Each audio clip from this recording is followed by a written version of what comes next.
Hello, sports fans, and welcome. Welcome to episode 222 of the Guru Talkin Sports Podcast. I am your host, the Guru of Sports.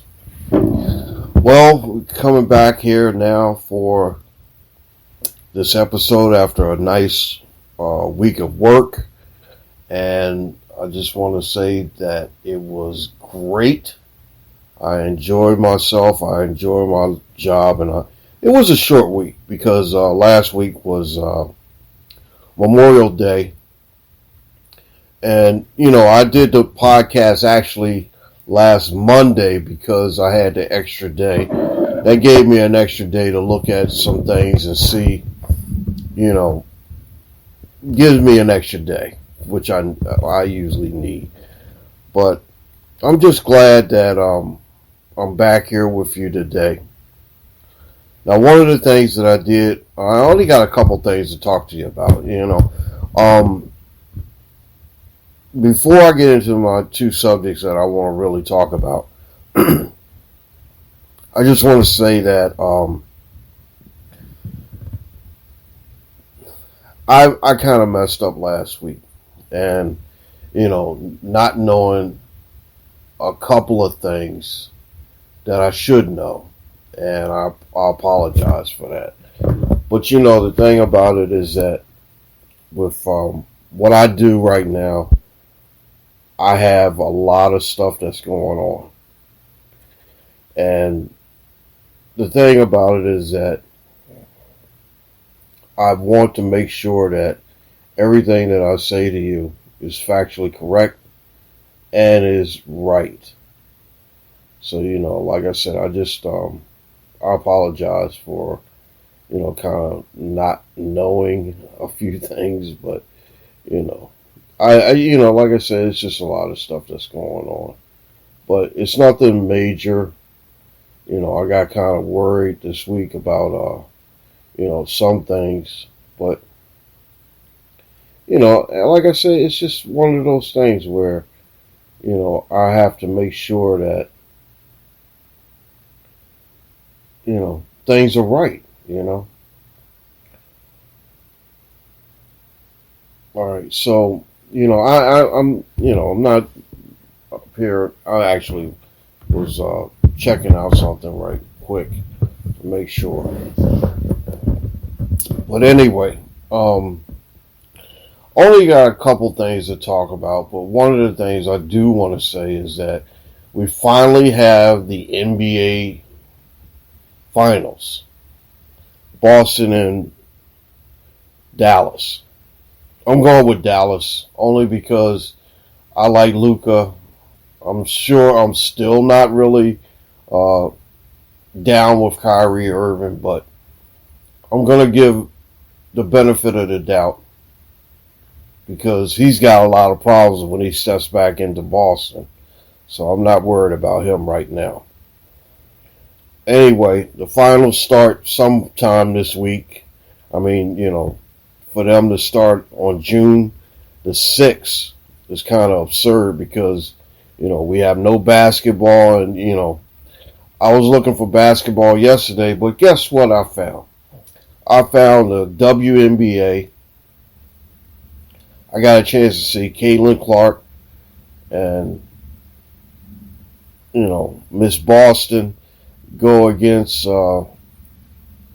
Angel Reese and Camilla Cardoso, which was a good game. The Fever pulled it out. That was their first win at home this season. And they had already played 10 games already. And for the Chicago Sky, that was their 7th game of the season. So I'm keeping up on the WNBA because, like I said, I want to make sure that, like I said, I've been to the first ever game, and I'm still down with it. Like I said, I've been watching the WNBA from day one, but like I said, I just really, really enjoy the game.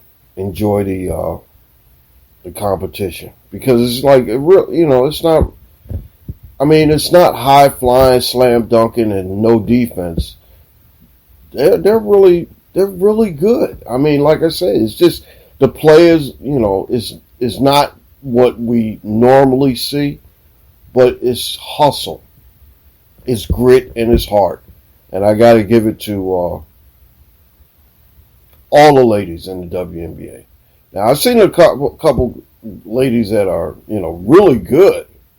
Not just the four young ladies I mentioned, but there's a lot of women in the WNBA that are really, really good. And, like I said, maybe next weekend I can, concentrate. I could probably give you a list of a couple ladies that I think I really like. I'm really a big fan of Caitlin Clark, Angel Reese, and Cameron Brink. But the thing about it is that there are so many more that we need to take a look at as well. Okay, let's get into the main two subjects that I wanted to talk about today. Last weekend, after I wrapped up the podcast on Monday, I think it was Tuesday, that we found out that we had lost Hall of Famer Bill Walton from cancer. It was pretty hard. And me, I take these celebrity deaths a little bit harder than normal people, only because it's like, it just reminds me a little bit of my childhood, and it reminds me that my childhood idols, or I can't really say idols, but heroes, are leaving us. And now I'm getting to the point where I'll see that more and more. But Bill Walton was a great individual. And all the stuff that I heard from the day of his, day we found out about his passing, all the way up until, right now, I have never heard a bad word about Bill Walton.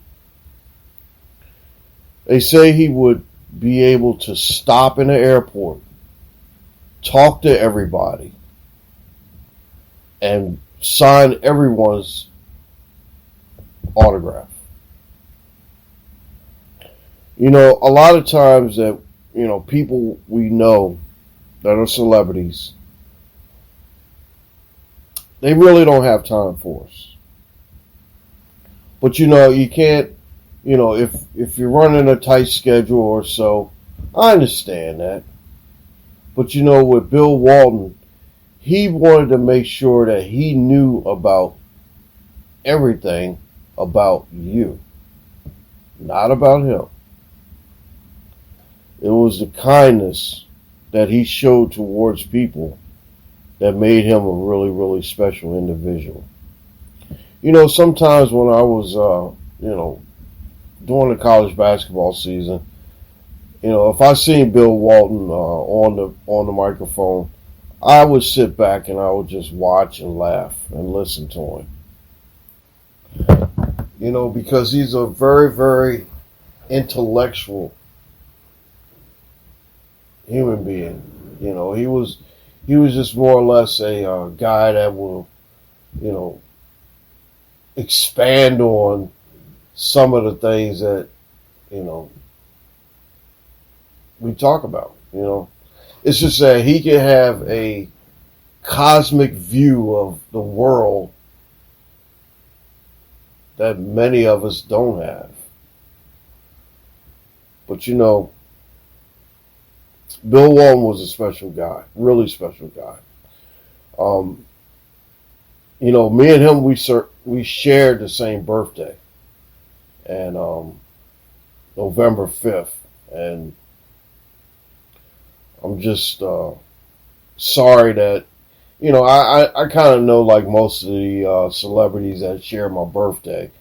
And like I said, I also share a birthday with Kris Jenner, uh, Tilda Swinton,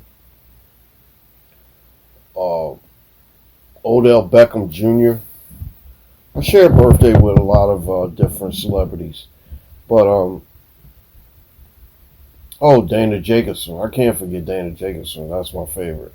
She's my favorite. I love Dana Jacobson. Bill Walton was like I said, it was just always glad to, listen to his stories. And Bill Walton this year, he would have been 10 years. And like I said, we're born on the same day. He's 10 years to the day older than me. So, just want to throw that little piece out there. When he came into the college ranks, he had to overcome a lot of different things. And one of the things that he overcame was the stuttering. And I didn't know this about Bill Walton, but he had a really, really bad stutter. But he overcame it. And like I mentioned before, he overcame it to be a great basketball analyst. His something that about Bill Walton that will probably never be duplicated by any other college athletes. 73 wins, 73-0 at one point. And I remember Notre Dame knocking them off to end their winning streak.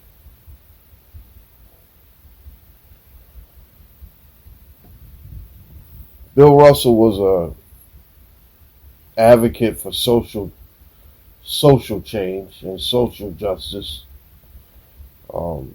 He believed in the things that were going on in the country at that time, back in the late 60s, early 70s. And he spoke out about them. He spoke up and spoke out about the things that he believed in. And Coach Wooden would probably have a little bit of a fit when he would speak out on things. But that was the way he believed in himself. He believed in things. He was an ultimate team player. He always believed in not being an individual. He always believed in the team success, not his own personal success.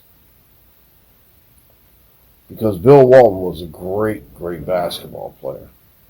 And I always remember that little jump shot that he had where it looked like both his hands were coming in front and he had the ball push off on his right hand. But he was a great shooter. The tournament game everyone has been referring to was the one where he went 22 for 20, 21 makes out of 22 attempts, which I think is still NCAA record.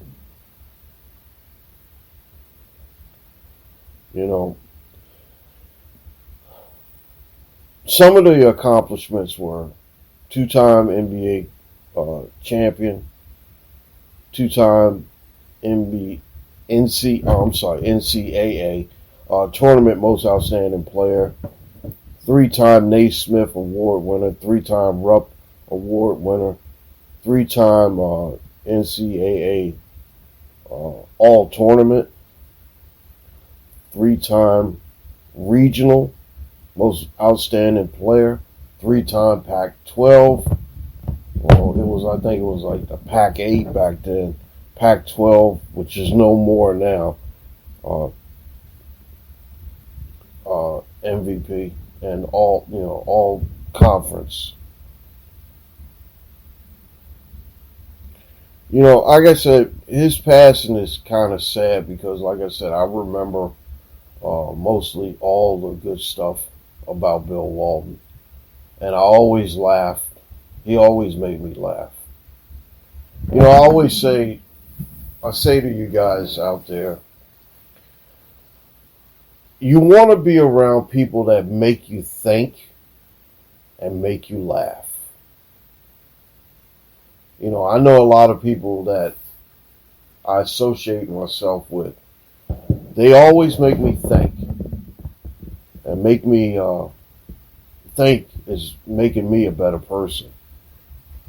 Making me laugh gives me the joy and, the comedy and the, being able to share things and be able just to see the world in a funny way. Bill Walton was like that. He was definitely like that. Like I said, I was saddened to hear of his passing because it was just a great person leaving us way too soon. I watched his documentaries and, learned a lot of different things that I didn't know about Bill Walton. But I wanted to make sure that I get a brief education again on the life and times of Bill Walton. All right, so now what I'm going to do is introduce to you my all NCAA team. And then I got a lot of people that are going to be honorably mentioned. And, these are probably some of the greatest college basketball players of all time. Men and women. There's only a few women that's on this list, but I wanted to share it with you guys. All right, so my top 5 in no particular order. Well, actually, I looked at different lists for this one. Researched and did a deep dive on most of who the so-called experts picked as their top 10, top 20, top 100 college basketball players. But this is what I got. Okay. Pete Maravich will definitely be on my starting team. He averaged over 44 points per game in his seasons at LSU. And what can you say?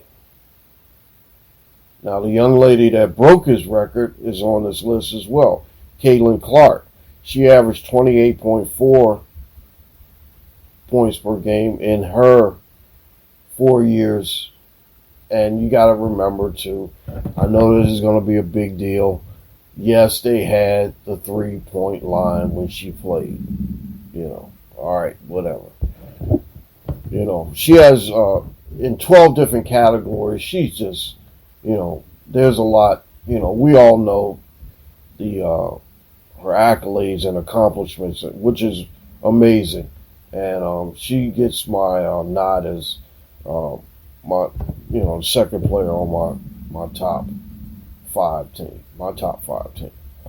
Lou Alcindor, Kareem Abdul-Jabbar, 3-time national champion, averaged 26.4 points per game. And I know he also averaged double digits in rebounding. And Bill Walton, like I mentioned before, 2-time national champion, 3-time All-American, and a 73-game winning streak during his time at UCLA. The other person I will put on this list is Bill Russell, University of San Francisco. Remember, they won the championship 2 years in a row. He averaged 20.7 points per game, 20.3 rebounds per game.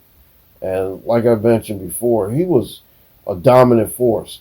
And which I found out that he was undefeated in closeout games or tournament games. I mean, closeout games in the NBA and in college, 21-0. So Bill Russell has to be there. My honorable mentions and some of the greatest basketball players of all time, college basketball players of all time, are as follows. Christian Laettner from Duke, Elvin Hayes from Houston, David Thompson, North Carolina State, Oscar Robertson, Cincinnati, Ralph Sampson, Virginia, Tim Duncan, Wake Forest, Bill Bradley, Princeton, Jerry Lucas, Ohio State, Austin Carr, Notre Dame, Lionel Simmons, LaSalle, Jerry West, West Virginia, Michael Jordan, North Carolina, Artis Gilmore, Jacksonville University, Wilt Chamberlain, Kansas, Danny Manning, Kansas, Larry Bird, Indiana State, Magic Johnson, Michigan State, Tyler Hansbrough, North Carolina, Diana Taurasi, UConn, Patrick Ewing, Georgetown, and Breonna Stewart of UConn. So those are the greatest college basketball players of all time. And like I said, there's no particular order for the five that I got on there, but they are considered to me as the top five players, college basketball players of all time. So, wrapping up this point of the conversation, like I said, Bill Walton was a special guy. And if you haven't seen the documentaries on him, check them out on ESPN Plus. I definitely did because, like I said, I really had a, like I said, I really liked Bill Walton. I thought it was just funny. And you gotta remember, too, that when they was drafted, when he was drafted by Portland wasn't a great team. But in 3 years, when he got, he took that team to the championship, beating Philadelphia, where the 76ers won the first two games, and then they came back and won 4 straight. Walton, was at his best. And another thing, too, is that Bill Walton had to play against Kareem Abdul-Jabbar in his career. And, the first time Kareem really schooled him. And I think I heard Kareem say that he put 50 down on him. But it wasn't, it wasn't personal. It was just playing the game. Bill Walton came back and was a little bit more dominant and was able to, match Kareem and playing against him. Portland eliminated in that playoff run where they went to the championship. Portland eliminated the Lakers, and they basically, kind of like, wow, this is a new thing, new kids on the block, more or less. But sadly, he had foot problems. He had like so many surgeries on his foot, and then his knees started to give out. And like I said, he won that championship. He left Portland because of his knees and everything. And then he went to the San Diego Clippers at the time, and then he went from San Diego to Boston in 1986, where he was awarded the Sixth Man of the Year award, and then he was a world champion once again. Red Auerbach said, hey, you know what, we're going to take a chance on the old veteran and see what he got, and help the Celtics win the championship that year. Even though I don't want the Celtics to win this year, because if they win this year, they'll be one up on the Lakers, and I don't want that to happen. So let's go Dallas. All right, the second thing I wanted to talk about today is the other day, the Negro Leagues became the Major Leagues. There was an announcement by Major League Baseball that all of the records from the Negro Leagues will be combined into the records of the Major Leagues, which I think is totally fair. 100% overdue. Now, you can't tell the history of baseball without talking about some of these guys that played in the Negro Leagues. You know, I know that we know all the known players that came out of the Negro Leagues, like Monty Irvin, Larry Doby, Roy Campanella, Lyman Bostock Sr., Willie Mays, Hank Aaron, Frank Robinson, Jackie Robinson. We all know about those players. But you know, there's a bunch of players that we don't know about.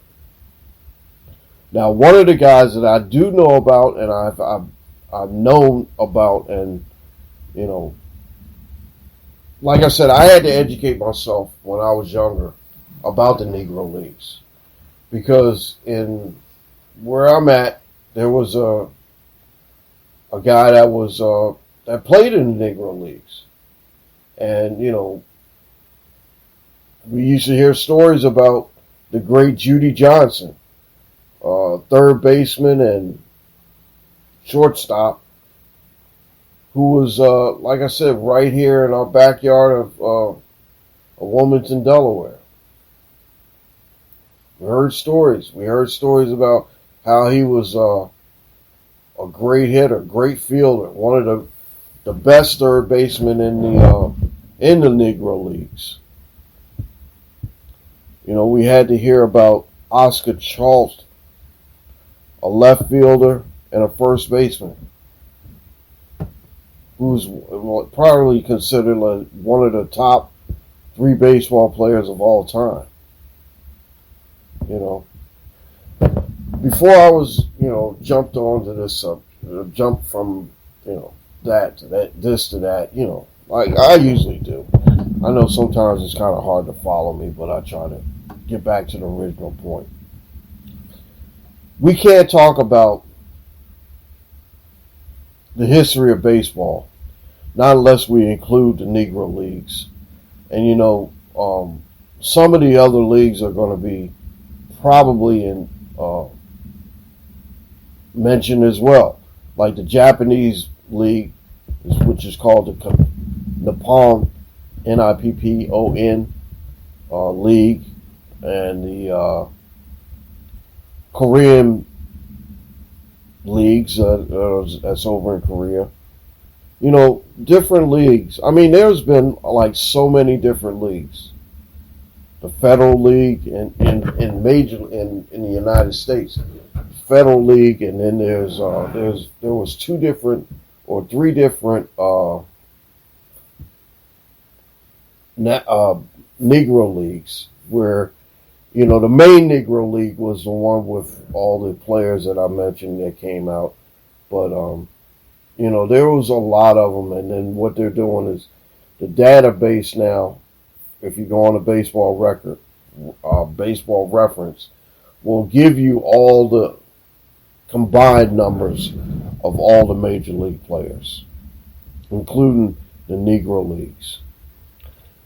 Like I said, you can't tell the history of baseball because it's not a problem with knowing about Babe Ruth, but you have to include Josh Gibson as well. Now, with Josh Gibson, let me explain this. With Josh Gibson, he is now recognized as having the best batting average of all time. His average is now at 372. And we all knew from years and years and years, because, there was no integration or whatever, that Ty Cobb had the all-time highest batting average at 367. But now it's been surpassed by the great Josh Gibson. Now, Josh Gibson should have had, they say he had hit over 800 home runs, but he's only getting credited for 166, only because some of the information is still not out. Maybe they can find this information and probably, credit him with some more home runs. But, for me, the true home run leader is Hank Aaron. And no matter what, really says about the other guy that claims to be the all-time home run hitter, I don't consider him the all-time home run hitter. Hank Aaron is with 755. But anyway, let's go to this. Like I said, you got to talk about, these guys like Hilton Smith. Now, you think that Babe Ruth and Shohei Ohtani has special gifts. Hilton Smith was a pitcher and an outfielder. And, like I said, we cannot forget, because we didn't see black players playing in the major leagues until 1947. We got to remember that these guys are important. Like I said, these are guys that you probably never heard of. Turkey Stearns. Sternitz. I like that name because it reminds me of my kid. His nickname is Turkey. He was a center fielder. And they say he had power. They say he was probably one of the best hitting center fielders of all time. Preacher Henry as a pitcher. And Mule Stutters. He was a manager, a first baseman, and a left fielder. And like I said, that was, these guys are very, very good. And, like I said, Mule Stutters managed as well. And like I said, we have to know that these guys are very, very, important to the history of our game.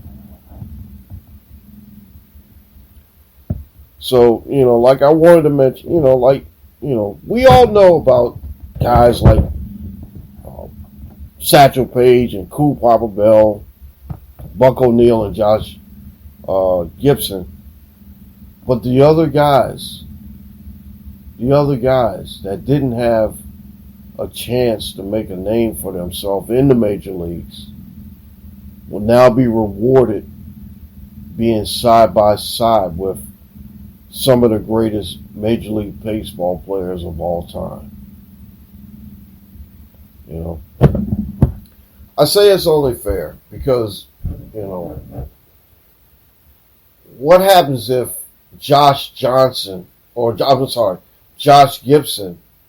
was playing for the Yankees back there in that time?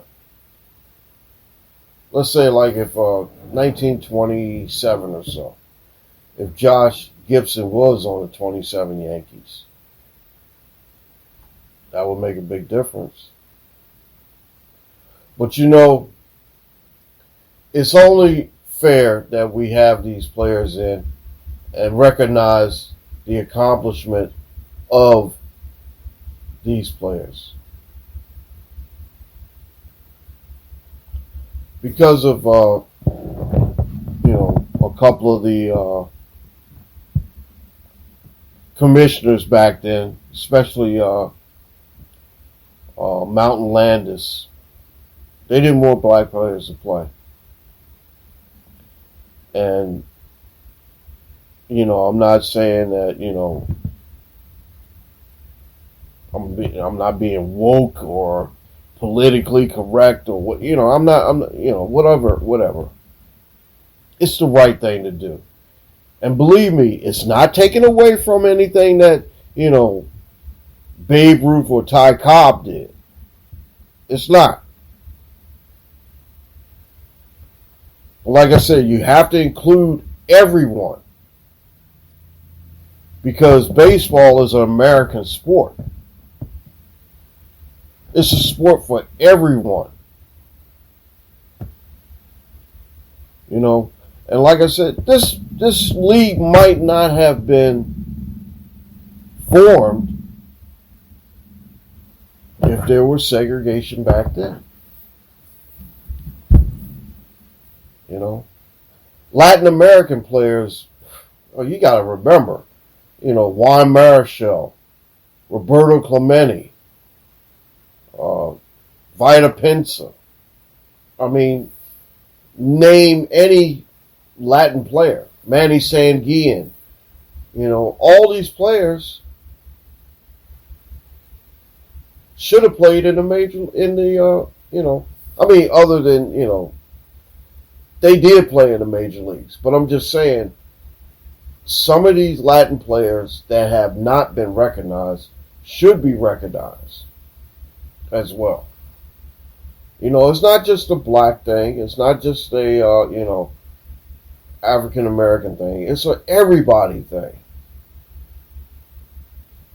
And me, I'm a fair person. I really believe that when you include these records and include these accomplishments of all these young men, it only makes the game better.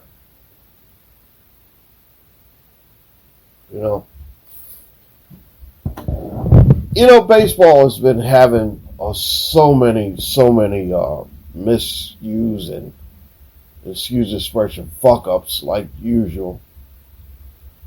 But I feel as though that this was the right thing to do. 100%. And like I said, we're not going to take away from Babe Ruth, Ty Cobb, Joe DiMaggio, Ted Williams. We're not going to take away from them. Now we can see all the accomplishments of everyone. All right. I'm going to stop rambling now. But anyway, I just want to say thank you once again for joining me. And, look at some of these things. I mean, do your research like I did. And check out the newly updated version of Baseball Reference. Thank you again, and like I said, we'll be back next week. And enjoy the rest of your sports weekend. The Guru will see you real soon. We'll be back with episode 223 of the Guru Talkin Sports Podcast. You guys take care of yourself. We'll see you back here next week. Later.